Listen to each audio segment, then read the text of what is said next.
Are we going to see the Warwick banner or not? It's that Poppy. Pantheon's out. Oh, there's the Warwick. There it is. Well, it's actually happened, you know. Vizicachi in the promotion tournament. Pulled out the Poppy band. Pulled it out. We've seen a lot of Poppy scares coming in lately. Lucian will be first for Lyon, so they're going to try to get that bot lane of Maple Street and Dodo something they like, knowing that it might be off because they're not two members of the current team. They're going to give them what they want, as we may see a Gnar pick up here for Vizicachi on the other side. Yeah, I think because they banned Poppy, they want to pick Maokai or some of those weaker laners that Poppy would counter. So I'm pretty sure that's why they also want the Lucian first pick as well. Well, Lissandra's still up, and we saw in OGN, Lissandra does exceptionally well. So against much. Maokai. Yeah, really good against Gnar, and it's a flex pick as well. Yeah. Also very interesting that they're going for the Lucian first here. Typically, when we've seen on 420 the games that have taken place so far, it's normally the Corki that's prioritized. Of course, Lucian does have that early, like, kind of larger laning presence. The fact that Janna's up too, that Lucian Janna lane can be a real problem for Corki pre-6. Yeah, I'm actually surprised that they picked Corki in their first rotation. I mean, they wanted to be ambiguous with their picks maybe, but I mean, you already know that they pick Lucian, and they're not going to be going for Corki unless they play it randomly mid. So I'm surprised they didn't pick up Janna or maybe one of the better contested supports. Can teams somewhat get themselves into trouble coming in saying, this is what we want, no matter what they do, we'll kind of pick these anyways? Oh, kind very of with much that so. Corki pick? That's like the CLG blue strat. You just go in with the one strategy, and then you tunnel on that strategy, and then it all falls apart, and you're screwed. Yep. Oh, God. All right, so we actually get the Aurelia on the other side. Saying you're thinking Maokai, what's this kind of turn the tables for you? I mean, Aurelia is like a pretty decent pick at a Gnar. It's kind of an even lane depending on the jungler. So I guess because they saw that Gnar was picked up, you can't pick Maokai into Gnar, and like you have to 2v1 it at that point. So maybe they're not confident in their 2v1 because, of course, they lost their team captain. Maybe they're not confident in like the shot calling and the lane rotation. So they're probably just going to play this game standard and put the Aurelia against the Gnar. I am really surprised that Janna has fallen this far down the draft already. But the Braum pickup with that Gnar, if you're looking for a massive CC combo, that could be devastating. You could win the game in one shot. And also, the Xin Zhao. This is a jungler I have not seen on this patch yet at all. I mean, he's like he's okay because he can sustain up in the jungle, and he's really brutal level 2 and level 3 gank. If he gets in on you and you don't have flash up, you're just dead instantly. Yeah. But the one problem with Xin has always been that your only option is to go in the fight, and once you're in, you're in. There's no way. There's Pretty no much way have to ult and hope you're out of it. Yeah, so it makes fighting over wards and things like that really difficult. I'm not too big of a fan of it. Also seeing the Alistair pickup, that's I was just going to mention that. for like a melee champion like Xin Zhao to play against. I'm also a little concerned just because Xin Zhao, in terms of ults, doesn't have great synergy with Gnar and Braum. If you're knocking everybody away, That Syndra pickup at the end, that's one of Power of Evil's most like prominent champions. That guy plays a mean Syndra. Syndra's also a very good pick into LeBlanc as well. You can hit LeBlanc with a stun as she's coming in, and you can actually stop her from shifting back on her. I remember Pobelter doing that in the LCS. We were saying, oh man, crazy stuff.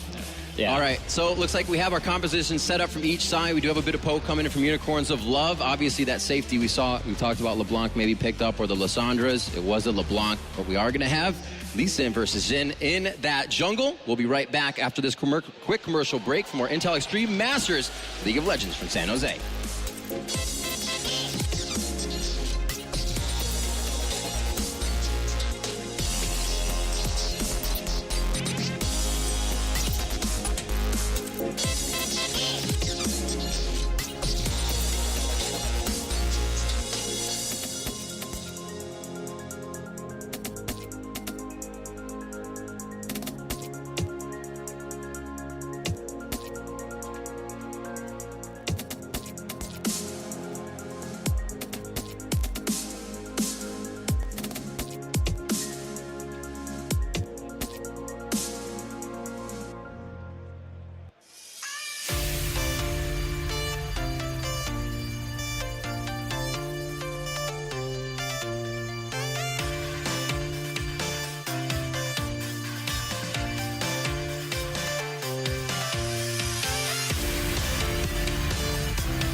to the Intel Extreme Masters here in San Jose. I'm Joe Miller, joined here on the caster desk with none other than Lee Demon Smith and Joshua Jatley. So guys, great to be back in this little tri-cast. You know, it's been a couple of years by now since we actually first tried this one out, and hopefully we got better since then. Well, yeah, I mean, you posted a tweet of it the other day. It was old. I'm glad you sorted your hair out now. It's all good. It's Joe has his hair much again. cleaner. Mine grew back. Yours grew back as well, yeah. So it's, the IPL 5. We're all back here in the Intel Extreme Masters San Jose. And obviously, we have some fantastic matches ahead of us. Best of threes all the way. Can't complain about that. Yeah, and we should talk straight about this first game because obviously picks and bans already coming down. Jack, were there any surprises in there? I want to see how the Xin Zhao plays out. Only because I've actually been seeing a fair bit of it when I'm watching like other regions play on the 420 patch. He is one of the sleeper junglers because he has fairly good sustain, and I want to see what his early gank presence is like, and particularly which jungle enchantment he builds. Whether he goes for the Devourer with the attack speed or the Warrior with the attack damage, because I think both could have their uses here. And that's one of the big things. Obviously, that's the main focus for patch 4.20. It is clearly all about the jungle. What do we think here? Obviously, we've got Kikis coming in. Kikis is, for those that don't know, is probably the most veteran player on this team by a mile. Back in 2011, we were at World Cyber Games and we were casting Kikis in, I can't even remember the Polish team name back then. It was XMYM, I think they were. XGBT. XGBT, But it had the MYM players in it. That was it. Well, that's what it was. I mean, it became the MYM team. Obviously, they went on, got into the LCS. But Kikius was back there. He's been through about 25 teams since then, all around the side. But they're back in the LCS. Yeah. And this is a very experienced team. That man on your screen there, Maple Street, we saw him coming out in his beautiful entrance to where he nearly fell off the stage. But Maple Street Dodo, this bot lane, it's a completely new bot lane. Obviously, we heard Snoopy talking about it, how the fact that Nazgul is not there, and he's normally the shot caller for Lyon Gaming, that's got to be a big impact on this team, surely. It's going to be a big mystery how Lyon Gaming performs in here because, believe it or not, they're one of the older teams in League of Legends as well as far as how long they've been around. These guys competed in the International Wildcard Tournament in 2013. They've competed in WCG, the last League of Legends WCG. You could say they actually did okay, exceeded expectations there. And there's almost no expectations for them right now. The fact that they're using different bottom lane, the fact that they will be playing in English, which a lot of them should be able to do. Sia, in particular, was a North American solo queue player, dropping in and out of the top ranks whenever he was playing on the server. So they're going to have some experience right there. And they're going up against the wildcard team, right? Unicorns of Love. They had to ban Poppy to try and control the situation. I'm excited to see these guys play here. And that's a great thing about Unicorns of Love, you know, fresh into the LCS. We know they've got the caliber, but how much of a caliber? It's nice to see a team coming through that almost is an unknown package overall. And I think a lot of people are tipping Unicorns of Love, especially with all the changes and, you know, certain recent changes, you know, with Fnatic falling to pieces and what have you. Tipping these guys to actually do really, really well in the spring split of the LCS next season. All starts here, though. This is where we can see exactly how good they are on a brand new patch, which is always a difficult thing. Like, it'd be silly for us to make any kind of assumptions about any of the teams that are actually in this tournament, whether it's TSM, Alliance, Cloud9, or any of the other teams in the quarterfinals. But we are going to be getting into game number 1 of Lyon Gaming and the Unicorns of Love. And I really just want to see how these teams adapt to the level 1 jungle. So for those of you that haven't been keeping up with the jungle starts that have been going on, most junglers would start at the Krugs, which is what the double golems are called now, or the Gromp, which is where the white used to be, or it's a frog right here. However, in some OGN games and in a lot of North American and European scrims, the bottom lane will take one of the camps so the AD carry can go to lane at level 2. Which then creates a very predictable jungle route by the other player. So obviously it's going to be this evolving chess match, and I'm just wondering where it starts here. Are we already on the second or third step? Or are we literally just going to see junglers with a standard start and no jungle invading? Early on, they're really just trying to scout out where everyone is with the defensive lines. I'm very sad that the game designers didn't pull through Freak's best invention, honestly, that a lot of people didn't really know about, which was, of course, Larry White on the left and Barry White on the right. I mean, they were the best names ever, but unfortunately now they're just Gromps, which, you know, not quite got the same ring about them. But here we go. It is going to be a Gromp start, as you can see. It looks like for Porky and Thyak. It's going to be obviously a good, strong leash. He's going to probably smite that start of that one. And as you said, Ooh, this could be a different one. The jungle starts are being dictated by the bottom lanes here because both of the bottom lanes are wanting to take the AD carry for level 2. The way this works, if you guys want to do it at home, is the support, since they start with nothing but health potions pretty much, if you do the right mastery, you can get 4 potions. You can see Dodo 7 has 3 biscuits and a mana pot. They just tank the damage while the AD carry kills it. They go away right at the end, give all the experience to the AD carry, and use the health potions to recover. They end up missing 1 or 2 minions in lane, but the fact that the AD carry is level 2 would win them the lane if the other team didn't end up doing it. Sometimes they share. We'll see what they do. They're going to share. Yeah, sharing that one out, and that will bring Lyon into that bottom lane. And this is a really, I think, a factor for Lyon that we can't really say just yet what's going to happen there, whether they're going to be dominant in lane, you know, being a pair that have been together for a while now, or whether Unicorns of Love are going to have the strong point there. We see Thyak actually getting his blue buff at level 2 now after his little start over by the Gromp. Kikis also on his red on the top side with that Xin Zhao. And you really have to track health potions on junglers on their first clear as well. Oftentimes, they will back after 3 camps, but a jungler like Xin Zhao would have the sustain to be able to either go for some early counter jungling or really pick his own path. But as you said, Joe, yes, if there's going to be an advantage here for Lyon, it might end up coming from the bottom lane duo. And let's talk about the mid lane, because we haven't really had a good look at them. Sia versus Power of Evil. Now, Power of Evil came through as honestly somewhat of a superstar in Europe. Someone that I am very excited to see if they do get through, if he can face off against Bjergsen, but he's got to get through Lyon right now. And this is something we've seen a lot of over in OGN. We've seen the LeBlanc versus Syndra battles. We saw a fair amount of it back in Season 4 as well, or 2014 season. Yeah, it's a very tricky matchup, because if you miss that stun, you are pretty screwed. I pretty much just only see LeBlanc win it, right? You can get by with Cinder. I've seen Voyboy have some really good Cinder games against it, but then by the end of the game, someone will dodge one of the stuns and go instantly kill him. Yeah. Now that LeBlanc doesn't have the silence, obviously the matchup is a good bit more balanced, but we'll have to see here. Kikis going to get some help, and a stun is landed. Stun is down, and can they actually lock him up? There's a W coming out, and Kikis getting in there. The chain was already down, and Seiya not actually burning a flash there, which is, I suppose, the best that could really come out of that situation. First gank coming down, Seiya is able to just walk back. It would have been nice if Seiya could have somehow burned his distortion before that gank happened, if Kikis wanted to actually have a chance. The fact that he had the LeBlanc passive and his distortion up made it pretty much impossible. And if Kikis would have continued the gank, he would have actually been chained under turret range and ended up giving up a kill. So it was a well-played counter. Oh, it's a good gang down the bottom, though. Can they lock on towards Hylissang? Hylissang gets away. Can they turn it around? Vardag's going to put the pressure down on towards Dodo. Will get the stun, but there's no damage to follow through. And that was just a simple reaction to the gank in the mid lane. Kikis returning back to the jungle in that top lane. Has yet to go back and buy. Now he's going to go back. He's been a long time in that jungle before buying. Yeah, and we also see the first of the new items here at Intel Extreme Masters coming out. Ranger's Trailblazer for Thyak. Jack, what we're expecting to see from a Lee Sin, and how do you think that's all going to really evolve? I'm going to say on this patch, every single jungle will build Ranger's Trailblazer aside from Warwick. Only because it gives you the reduced smite cooldown. All the pros have been doing this, A, because the sustain is good, but B, you just get more smite buffs. It's better for counter jungling, it's better for clearing, it's better for ganking because you're a higher level and a higher health. So while it's at a 45-second cooldown for smite, once you get that upgrade, everyone's going to be doing Trailblazer.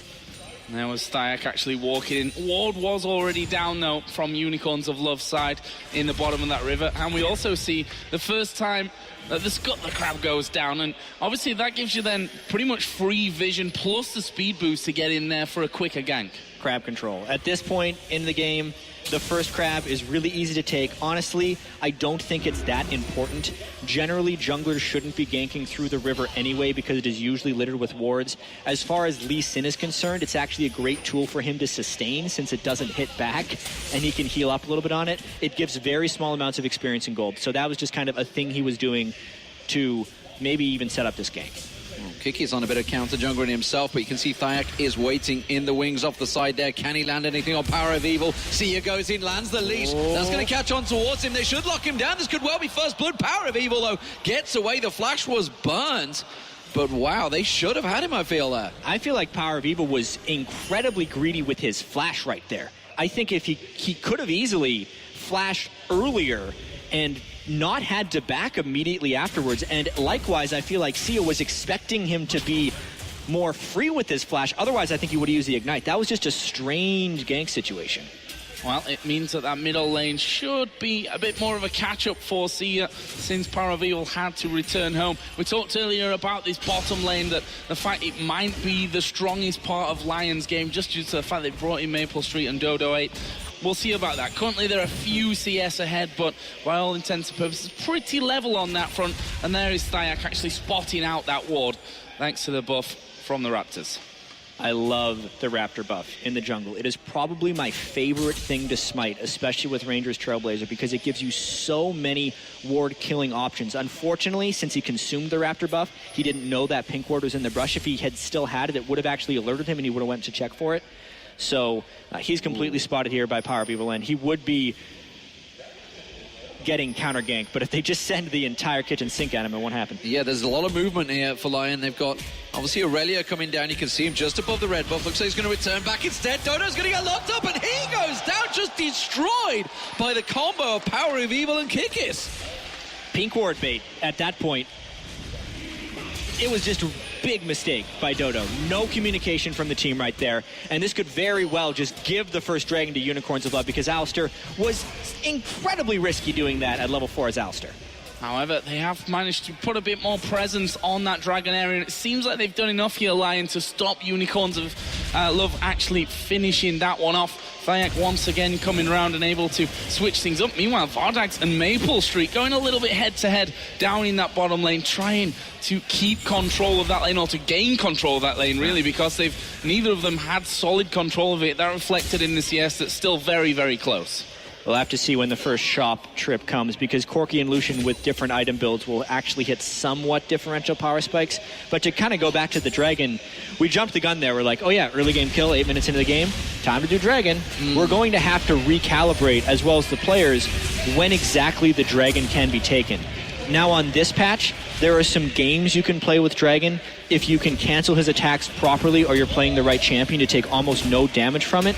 But if you're a little bit pressured by the enemy team, that goes out the window, and the Dragon will demolish you early on in the game as far as how much damage he was doing. And that's what happened to Unicorns of Love there. They weren't directing the Dragon's auto attacks properly. They weren't bouncing it at all. So when Lyon showed a little bit of defense, they had to back away straight away, because they would have lost a fight even though Dodo was already dead.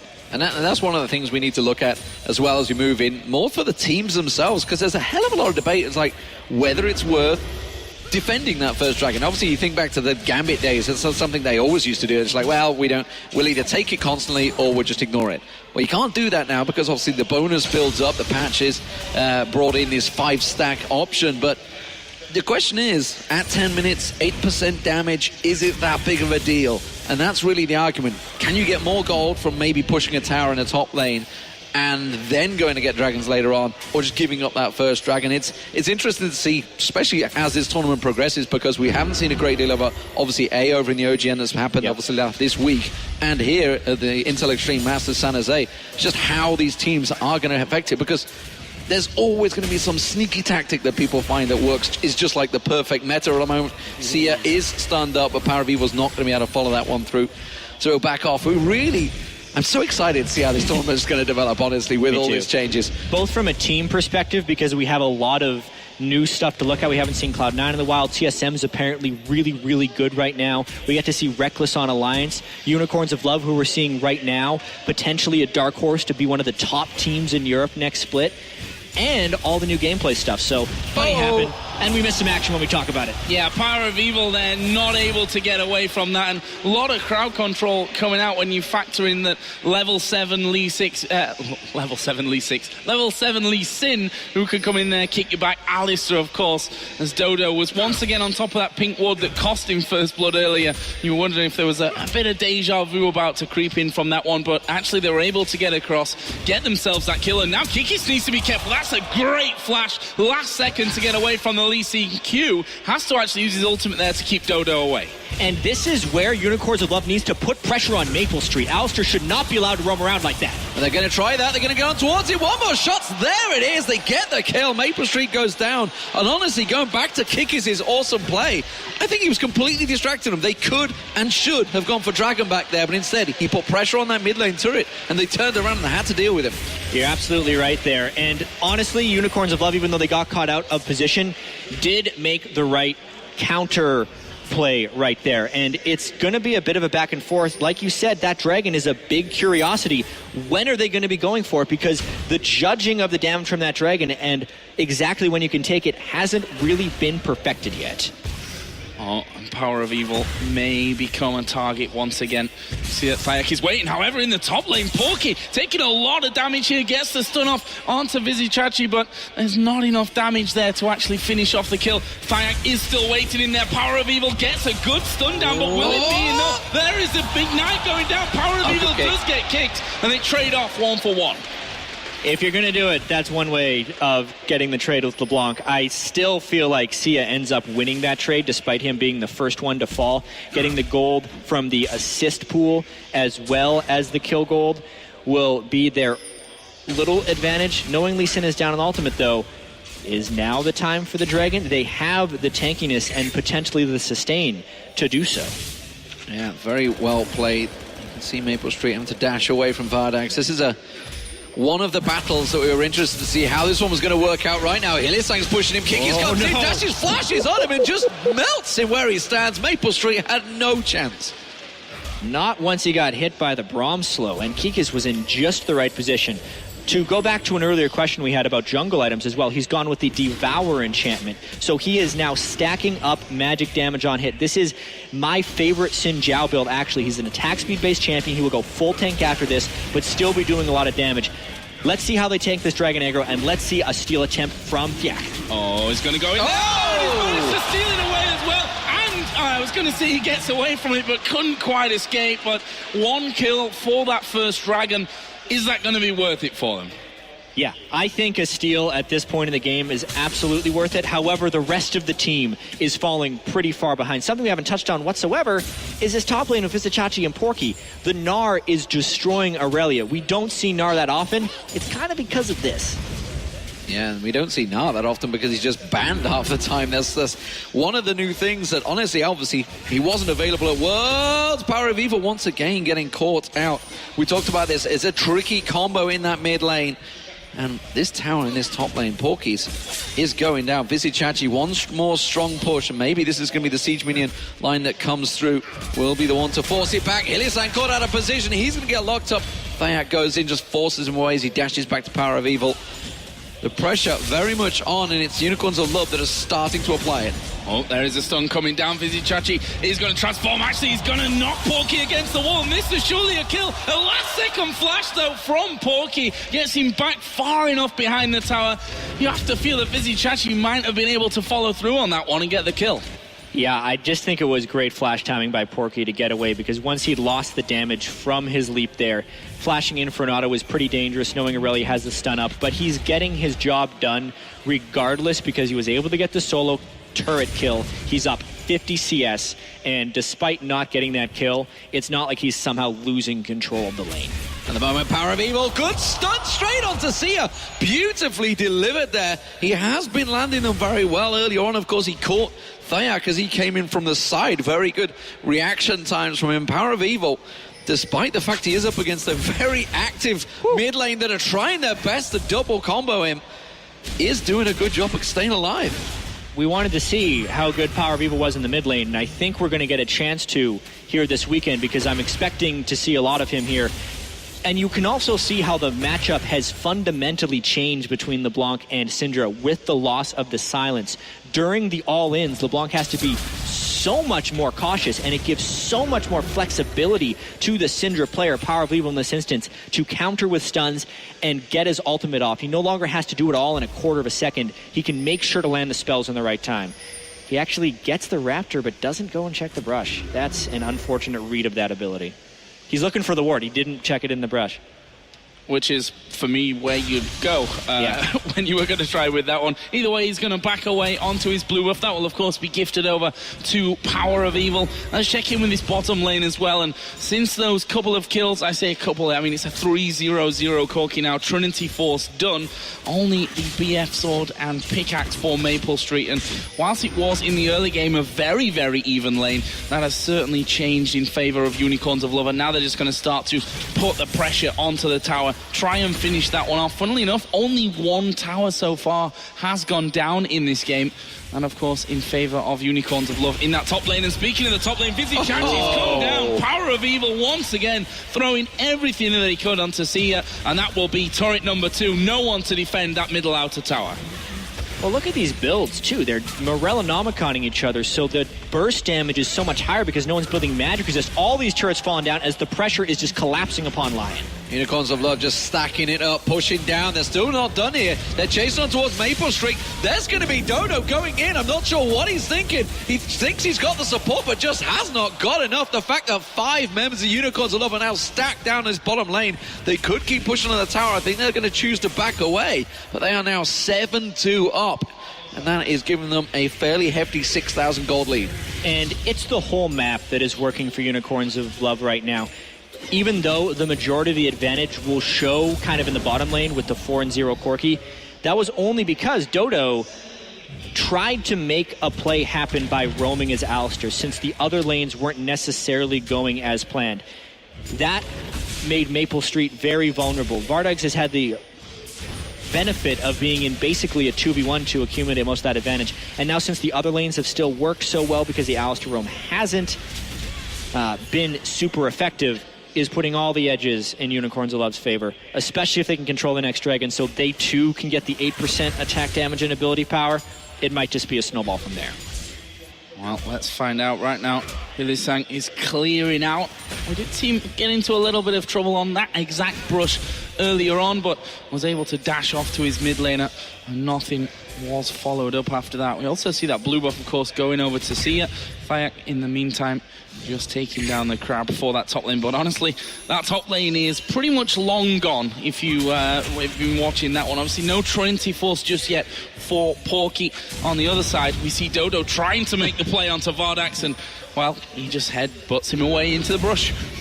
He was actually hoping to interrupt the Valkyrie and hit him backwards, because if you headbutt someone, it will cancel their current move order, but he got far enough away from Alistar that the headbutt sent him in the wrong direction, and he ended up just looking kind of silly. Yeah, this is a bit of a shame. Okay, so Vizzy Chachi making his way down. Looks like they're grouping here. They're pushing towards the mid lane. This is a full team push, it seems, for Unicorns of Love. Everybody heading that way. Dragon is up in 15 seconds time, so almost certainly is going to be the focus targets for Unicorns here. Yeah, Kiki's with that Raptor buff as well. So when he gets the exclamation marker above his head, he gets oracles for 10 seconds with which he can go and kill any ward. It only activates whenever he's in range of a ward. It is so effective. And honestly, I feel like Lyon is just running into trouble if they try and contest this dragon, because most of the vision control is in Unicorn's favor. And they'd basically just try and get another steal. Yeah, most if not all of the vision is in their favor at this point. There's a 5-man Unicorns of Love team. Lee Sin is on the bottom side, but honestly, they're pretty much just body blocking it. That Q shouldn't be able to get through. And there is the dragon going over to Kikis. He finishes that one off. And now, what are they going to do? They need to deal with Irelia in the top lane, but there is Power of Evil flashing in and gets the kill. Sia once again going down, and that leaves Power of Evil with 3 kills to his name. Porky's still pushing that top lane, but he needs to come back because his mid lane might be in trouble. This is just going from bad to worse. You would want the Irelia to continue that extension, but then because LeBlanc was picked off, they have no way of defending these turrets. Complete control of the Unicorns. Dominant stuff. So, tower down, dragon down. So it's one apiece in dragons. Got to keep your counter on that one. Of course, it does give that 8% damage and ability power. It's a fairly big buff, especially at the 20-minute mark when you start getting some of those items in. You can see, obviously, Death by Grasp now completed. So added to that 100+ AP, we an just 8% got to start. stack is pretty big. Just got to start thinking about it in terms of absolute gold value right here. Yeah. Look at the AD carries; they're both sitting around 200 attack damage. You look at a longsword; it's 360 gold for 10 AD, which basically means every point of AD is 36 gold. If you're up at 200 gold and you're getting 200 attack damage, and you're gaining 8% extra of that, we're talking 16 to 20 AD at this point in the game, which is like 700 gold extra per AD carry in damage. Not even talking about everyone else who's benefiting from that ability power. So later in the game, that first dragon buff is immensely valuable. There was Porky just headbutted away, probably for his own good. And we'll see how that one then opens up. Vizichachi, in the meantime, is just pushing on this bottom lane. Randuin's on top of that Brutalizer, now finished up for him, which means that Maple Street probably not going to be able to do too much damage, especially if he evolves and decides to just jump straight on top of him. Needs to be careful there. Maple Street just trying to get some farm back here, trying to get his items back up. But Unicorns of Love, they're on the top side of the enemy jungle, going to be taking away as much as they can. We'll be making sure that their vision is in position as well. Vizichachi, though, is going to get comboed here by Dodo. The question is, can they actually lock him down? The answer surely is no. There are 3. Make that 4 of them. Lee Sin not even bothering, and look at that. They're going to be pulling them away while they take down the inner turret in the top lane. A lot of this is going to have to do with how well Unicorns of Love can close out this game, because they're getting a ton of turret control. But you see a lot of pushes actually stall at this turret. This new laser turret really makes it hard to push unless you have some type of Baron buff. And now with Gnar out of the picture, this could be a good fight. Well, Kikis is just about going down. They do manage to close him out, but here comes the teleport. Vizichachi will join the fight. It's back to a 4-on-5. Will Unicorns of Love chase on towards this one? They're going to lock on towards Maple Street. Don't quite get the kill, though. Power of Evil putting the damage down. Thyak trying to run through there. He will actually get Power of Evil at the backside. They do manage to get a revenge kill. Thyak will go down. They're going to lock on towards the cow. Dodo is down. The laser beam burning away. Hylissang flashes through, taking the damage. Has he got enough? The laser's surely going to take him down. Pocky will get dropped. Sia comes in, gets 1, gets 2. Can he get the third? Vizichachi runs away.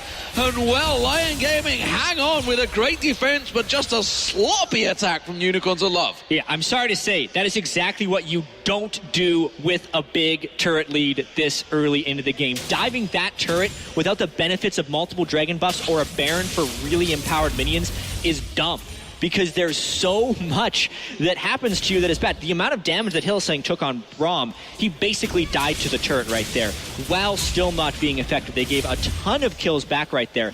And this, wasn't it a 7,000 or 8,000 gold lead before that?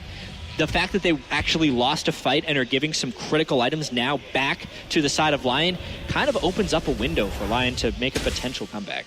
Well, let's see what they try and do to get that comeback in action. Next dragon will be up in less than 2 minutes' time. And we've already seen the first stack of dragons coming up. Oh, I think actually he's going to safeguard away there on towards Dodo. Flash, though, from Kikis. That was very aggressive. Thyak just flashed instantly away from it. Let's talk about, because we focus on the first stack of dragon here, what comes afterwards and how important are they if you look, in comparison to the other stacks? Not nearly as important, if we can say that. The second dragon is almost an afterthought in your path to getting more dragons, because the third dragon with 5% move speed is really good. 15% damage, bonus damage to minions and monsters is okay. It helps you take Baron faster. It'll wave clear a little bit better. And if you're defending, it's actually somewhat useful because it's very much easier to wave clear. But compared in relative power, I would call it not even comparable. It's like a quarter as great as the first buff. So getting it is nice, but it mainly just empowers them to take other things and stack up the dragon higher and higher. If I were Lyon, I wouldn't care about the second dragon. I would hope that Unicorn of Love thinks I'm going to care about it and farm elsewhere. Yeah, maybe opens up an opportunity elsewhere. See if he can try and poke someone down. Vizichachi is the focus. Does still burn half the hit points off him, and he is the tankiest. Remember, you can see Giant Spell and Randian's Omen in there, so he's got over 2,000 plus hit points that was just burnt away there. It is going to be 30 seconds on the timer. They're going to push this bottom wave in. Of course, there is the final inner turret in this bottom lane, which it looks like is going to be the focus. And Lyon are just not responding to this. They're off towards the middle and top here. So it looks like they're going to try and fast push that mid turret, but they can't. They've got to react. They're going to get down here, but they're too late. That tower is gone. Yeah, definitely seems that way. Lee Sin Aurelia too far away. It may end up being 6 turrets to 1 right here. which then, if you're Lyon Gaming, you're hoping Unicorn of Love thinks the dive will go better next time, because that's pretty much the only way Lyon has been winning fights is when they have a monster laser turret helping them out.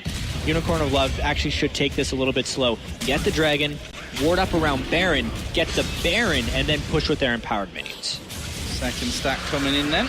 And that Dragon for Unicorns of Love, and approaching a 10,000 gold lead as they're going to try and get in here, and, well, that will be an easy pickup as they will now back away. Looks like it's time to spend a bit of that gold.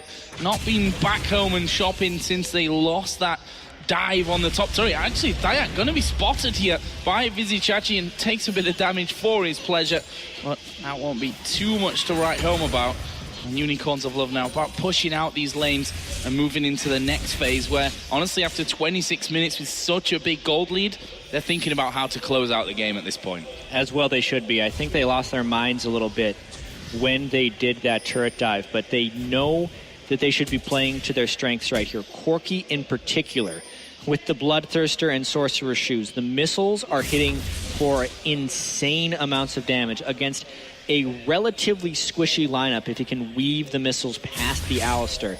So vision control, poke, and maybe some baiting around the Baron is what they need. And if they can use... I actually haven't gotten to talk about Gnar that much, and one of the reasons he's so strong, A, his lane is great, but B, when he is close to transforming, he demands respect.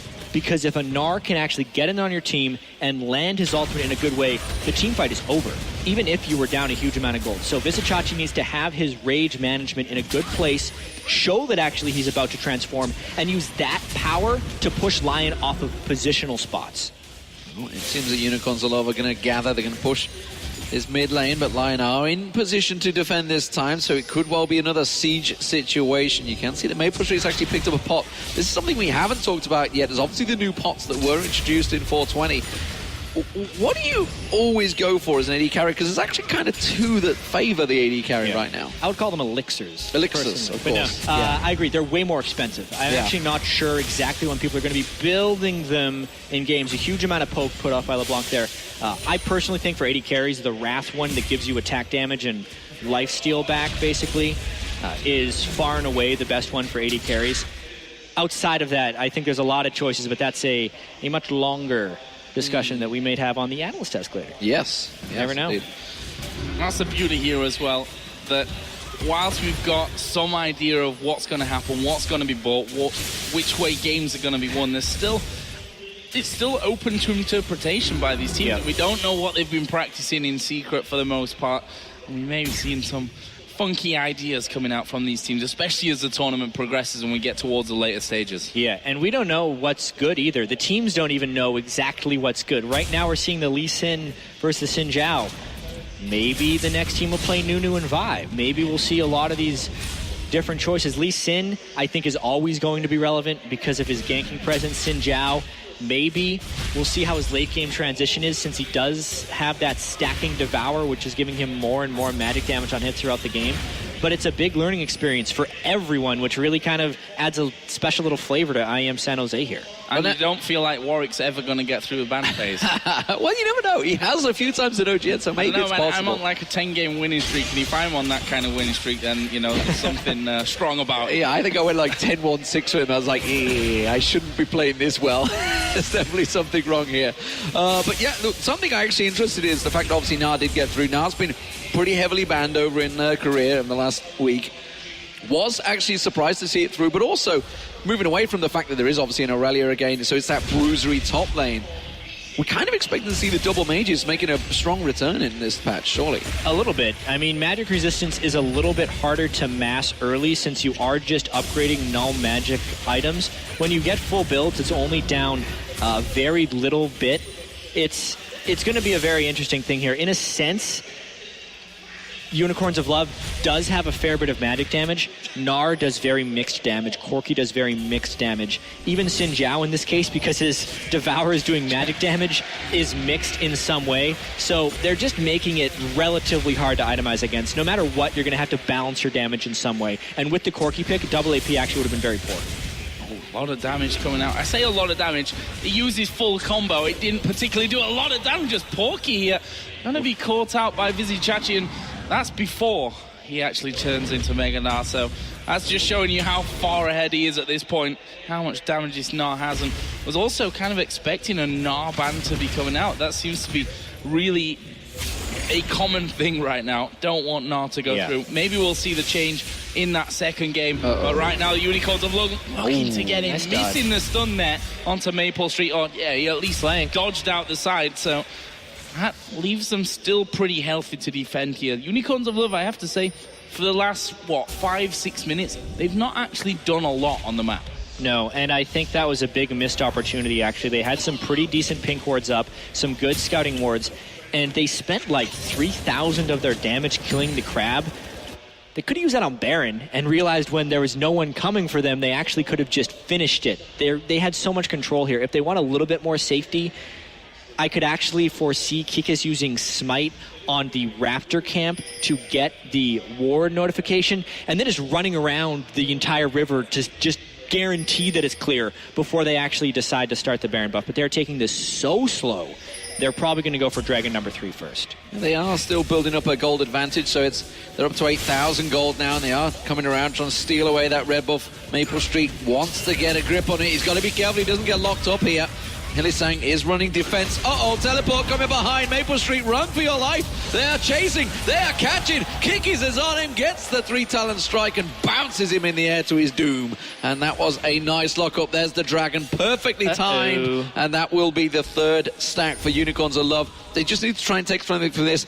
They should not try and fight for it. Instead, they're not even going to go for it. They're just going to push that bottom lane and go for the inhib turret. Yeah, well, they know there's no 80 carries, so this is a slightly more well-informed dive if they can get there. They also know they have cut off a lot of the Lyon reinforcements. Taking this with no enemy champion reinforcements should be easy. Yeah, I think this one may be going down. Was actually tanked up there by Busy Chachi. Stun goes over, but it's onto Alistair. This turret is surely going to go down. Kiki's actually diving in. Fayak got hit there by the DFG. Was used coming out of Power of Evil. He will once again get a stun onto Dodo, taking a lot less damage because of that ultimate running, but inevitably taken out by Power of Evil, and that will be the inhibitor going down as well. Solid push by the Unicorns of Love. And it was all started by that catch in the jungle. So even though they were taking it slowly, because they were actually prioritizing Dragon control instead of Baron control, the ward coverage within the red jungle of Lyon Gaming created that catch opportunity. Once Maple Street was down, everything was pretty easy. And you add on top of that they have the bottom side inhibitor down, which is actually the best inhibitor in the game, in my opinion, to have killed if you were going for Baron. It requires a full-time defender down in the bottom lane, which is so far removed from that Baron pit, it should make it pretty easy pickings. So third stack of Dragon now for Unicorns of Love, just the one for Lyon Gaming after that excellent steal early on by Thyax. So that, of course, gives them a fairly sizable advantage. I want to talk about Gnar for a moment, actually, because he wasn't allowed through Worlds so far. And honestly, in Freak's defense, we had a heated argument about Gnar back at Worlds and talking about his viability, and he was really insisting that he wasn't in there today. Well, yeah, because I'm missing him. That's what it is. Thyax caught out. He's going to run away. The ulti's not going to be enough. That was a pretty early ulti from Power of Evil. Didn't have all his balls on the table, so wasn't able to do the damage. But going back to Gnar, what I want to talk about is the fact that obviously we were talking about his viability, the fact that he was going to get played, and we're like, no, he's a little bit too much of a random factor. Porky's going to be able to teleport away from this one. He is gone. But I'm quite surprised. Now he's gone through, he's become so strong in this tanky format that it actually has become a pretty much a staple ban now. Yeah. So what are we looking at now? What is the powers and what needs changing? Well, he's got pretty much the best ultimate in the game when he can use it. Yeah. Because he can 5-man stun into a wall and just basically wombo a team with tank items. It's just a lot of combined power. Obviously, his laning phase is ridiculous in a lot of ways, and then his teamfight potential is strong with the people who know how to manage his rage as Baron gets taken by Unicorns of Love. That's actually one of the biggest changes that have propelled him into relevancy. Is when he was first released, it was much more difficult to manage his rage properly. There were some tweaks to that system. I don't know the exact specifics, but it is easier for players to manipulate the right circumstance to get Big Gnar when they need it. And that's really what these players have mastered, and that's why he's a pick now. And doing pretty well, I'd say, for the Unicorns of Love this game. Over 300 CS, 205. And with that Baron buff on, Unicorns of Love are surely going to be looking to close out this game. They're having to deal here a Lyon with the super minions down on that bottom side, and this is going to be the turret going down. I'm not sure what they can do to really hold on, and we'll see if they even just get Dove on it. And there we go, Kikis actually going in, Thyak taking a lot of damage, but Dodo actually getting in for a good pulverize here. They've done good damage overall. Busy Chachi is pretty low, and they still see Kikis low there at the backside. There is the shutdown onto Sia. They lose Maple Street. Elisang is also pretty deep here between the two Nexus turrets, trying to get onto Dodo, but they're going to go in and close out the game. Yeah, the Nexus turrets are going to fall. It looks like Unicorns of Love will close out game one within 36 minutes. And a solid performance. Honestly, they never really looked like they were going to lose that one. They had full control. And a very good opening performance in their first stadium event, honestly. There was a lot of pressure on them coming into this. Qualified for the European LCS, weren't sure what this team was going to be like, but so far, they've got game one in the belt. It is a best of three, so we're not done yet. A few jitters once they had the big lead, the one failed dive, but they recovered quite well. I'm looking at Lyon Gaming right here, and they have a fair bit of work to do. Quite honestly, I think they were the weakest expected team to arrive here, so it's always tough to walk in, be expected to not do very well, and to get kind of beaten up in the first game. So Gnar getting let through, I think there's some power things they can adjust coming into the next game, but we're going to have to see. That was a tough loss. Yeah, I think that's part of the problem that Vizzy Chachi, we've seen it time and time again, he just plays anything that he feels like playing. Poppy ban here, we saw him as one of the first to bring out Swain when we think a little bit further back as well. So always going to be hard to decide exactly what they're going to go ban in there. Yeah. Of course, game two will be coming up here soon, but we're going to go over to the analysis desk where they're going to break down game number one. Thank you very much, gentlemen, and what a game it was.